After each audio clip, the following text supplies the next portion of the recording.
Introduction: From Chaos to Clarity, the Beginner's Inner Chess Journey. Every chess grandmaster once sat down at the board with trembling hands, unsure of which piece moved where. What separates those who rise from those who remain stuck isn't just talent, it's awareness, identity, and consistent inner work. If you're a beginner with a chess rating between 0 to 399, you're not alone in feeling overwhelmed, impulsive, or frustrated after frequent blunders. You want to play smart, consistent chess. You want to stop making random mistakes. You want your brain to start spotting traps, combos, and strategies like others seem to do so easily. But what if the key to your improvement isn't just more puzzles or videos, but a new understanding of who you are as a player? This guide is your inner map. It breaks down why you blunder, how your mind reacts during a game, and what character traits you're unconsciously reinforcing, so you can begin to shape them. Think of it as the origin story of your chess journey, where you stop reacting like a wandering pawn and start rising as a tactical squire. Summary: why this guide matters. This isn't just another how to play chess tutorial. It's a complete diagnostic and identity building masterclass tailored for beginner chess players rated between 0 to 399. You'll understand the psychology behind every type of move you make, the mental and behavioral traits tied to these errors and how to reshape them, a proven step-by-step training and mindset system to evolve into a focused, tactical, resilient player. Gamified chess character roles and identity archetypes that help you stay motivated and self-aware. Daily rituals, focus habits, and progress tracking methods to sharpen your thinking and boost your rating. Whether you're just starting or stuck at the beginner plateau, this guide reveals the invisible chess within and gives you the structure to master it. Table of Contents. Part 1. The Beginner Chess Battlefield. 1. The true struggle of a 0 to 399 player. 2. You vs. you, chess as a mirror of mind. 3. Identity and growth in chess. Part 2. Understanding every move, the psychology of mistakes, the anatomy of a blunder. 5. What a mistake says about you. 6. Missed wins, the invisible moves. 7. Inaccuracies and the surface mind. 8. The book move trap. Part 3. The path of progress, what great moves really mean. 9. Good moves and emerging discipline. 10th, great moves and tactical sparks. 11th, brilliant moves and breakthroughs. Part 4. Chess character traits and archetypes. 12. Negative traits holding you back. 13. Positive traits to cultivate. 14. Chess player archetypes. Who are you now? Part 5. Your chess evolution plan. 15. Daily chess training, the ritual that works. 16. Error prevention. Stop blunders before they happen. 17. Mental training. Build the mind that wins. 18. Gamified growth, leveling up your identity. Part 6. The Quant Night Way. 19th. Track what matters. 20. Chess as life training. This system is designed to help diagnose, understand, and transform a player's mental patterns, behaviors, and decisions. It also sets the foundation for your Quant Night transformation system by mapping identity progression from weakness to mastery. Chess Character and Traits Masterclass for players rated 0 to 399, from confusion to competence. Part 1. Understanding the inner game, the root of every move. Before any piece is moved on the board, the move first occurs in the mind. Every decision, whether brilliant or blundered, stems from a combination of thought patterns, emotional states, and character traits. A weak move isn't just a chess error, it's a reflection of an undeveloped inner skill. Therefore, if you want to stop blundering and start improving, you must develop your character as a thinker. Part 2. The low tier, traits that cause stagnation. At the beginner level, most players are not held back by a lack of knowledge, but by internal habits and mindsets that cloud judgment. These are the traits that consistently cause poor moves. 1. Impulsiveness.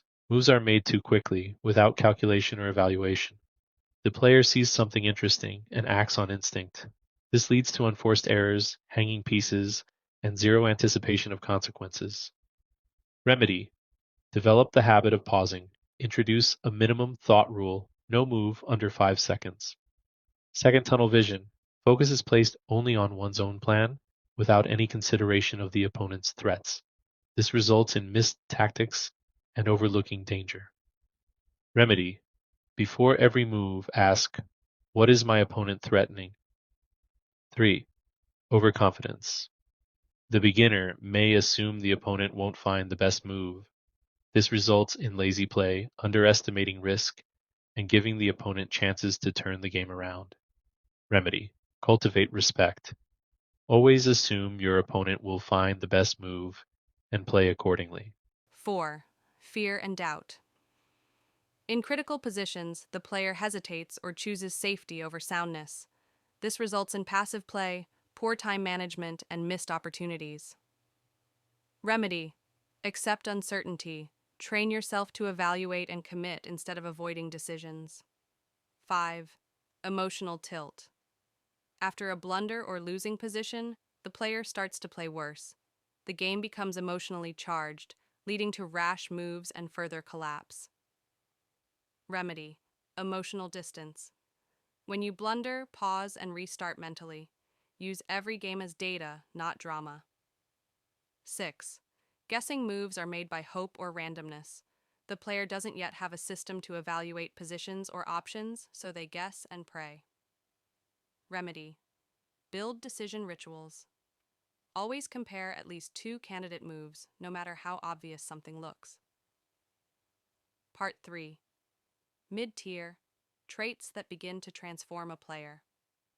These traits indicate the player is becoming more aware of their thinking, starting to pause before acting, and learning from past games. 1. Focus, the ability to give undivided attention to the board. This is the beginning of consistent improvement. 2. Curiosity. A curious mind asks, why did that move work? Why was that a mistake? This fuels progress. 3. Discipline. Disciplined players don't skip principles. They develop pieces, control the center, and castle early. 4. Patience. The patient player doesn't try to force the win in 10 moves. They are content to build position, trade when needed, and play the long game. 5. Calculation. Rather than hoping a tactic works, the player begins to calculate variations. Part 4. High tier, traits that lead to greatness. Even at a low rating, players may occasionally express advanced traits. These flashes of brilliance suggest the potential for long-term mastery. 1. Awareness. Great players are aware of both sides of the board. 2. Resilience. When behind, the resilient player doesn't panic or give up. 3. Strategic intent. Instead of reacting to the opponent, the player creates plans. 4. Creative vision. Occasionally, a beginner sees something brilliant, perhaps a sacrifice or a subtle quiet move. Part V. The identity map, chess as character growth. To gamify identity in Quant Night, each player evolves through archetypes that reflect their traits. These are not cosmetic titles, they represent mindset stages. The Wandering Pawn. The beginner just learning the rules, full of impulsive moves and curiosity. The defensive knight begins to respect danger, learns to protect pieces and avoid losses. The grounded bishop understands development, follows basic plans, sees tactics. The tactical squire begins to punish mistakes, spots forks and pins, and plays with intent. Part 6. Daily practice as character training. Every session is not just about improving chess. It is about strengthening your thinking. When you pause before a move, you train patience. When you check your opponent's plans, you train awareness. When you review your mistakes, you train humility. When you calculate instead of guess, you train logic. Chess becomes a daily dojo for your mind. Part 7. From weakness to mastery, the trait transformation path. Weak trait transformed into impulsiveness. Patience, tunnel vision, awareness. Guessing calculation, emotional tilt, emotional resilience, fear, boldness, overconfidence, balanced caution. This transformation is not immediate. It requires daily battles, not just on the board, but within yourself. Conclusion: the mind makes the move. Every time you sit at the board, you are not just playing a game, you are playing yourself. Your pieces obey your mind, your losses expose your character, your improvements reveal your growth. In the beginning, you must study tactics, rules, and openings, but just as importantly, you must study yourself. Because when you master your own traits, you begin to master the game.